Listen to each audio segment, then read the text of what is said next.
বিসমিল্লাহির রহমানির রহিম। আসসালামু আলাইকুম। জনতার রান্নাঘর থেকে সবাইকে জানাচ্ছি শুভেচ্ছা।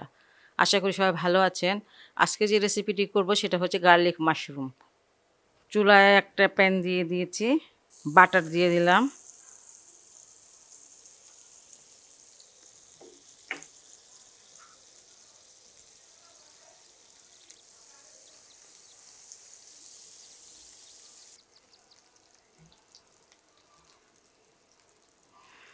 বাটারটা মেল্ট হয়ে গেছে। এখন আমি এই যে গার্লিকটা দিয়ে দিব।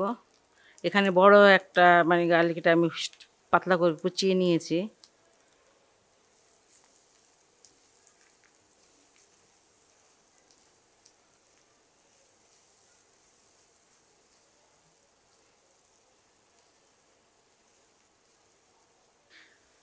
গার্লিকটা 2 মিনিট আমি সটে করে নিলাম।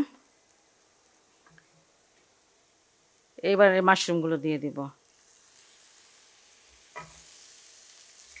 এটা ক্যানে যে মাশরুমটা থাকে সেটাই।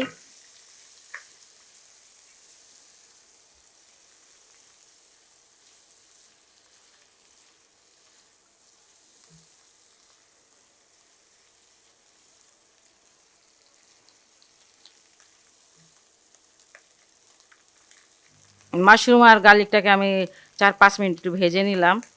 এবার একটু পানি দিয়ে দিব।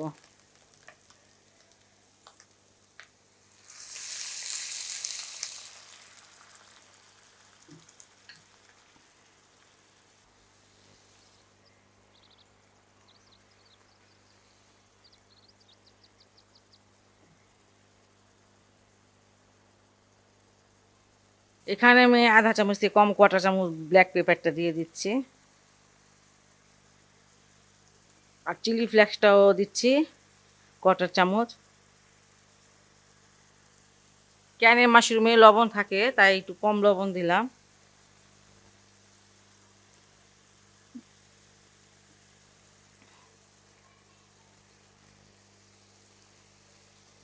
এটা আমি পানিটা শুকানো পর্যন্ত এটা একটু নাড়াচাড়া করব।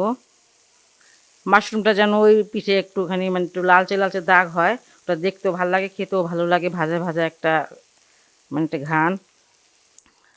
আমি এটা পানিটা খুব ভালো করে শুকিয়ে নিয়েছি, আর এবং রসুন বাটার আর মাশরুমটাকে খুব একদম একটু ভাজা ভাজা করেছি।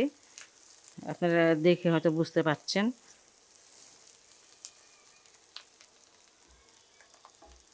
এটা কিন্তু হয়ে গেছে। এর কিছুটা ধনিয়া পাতা দিয়ে দিচ্ছি।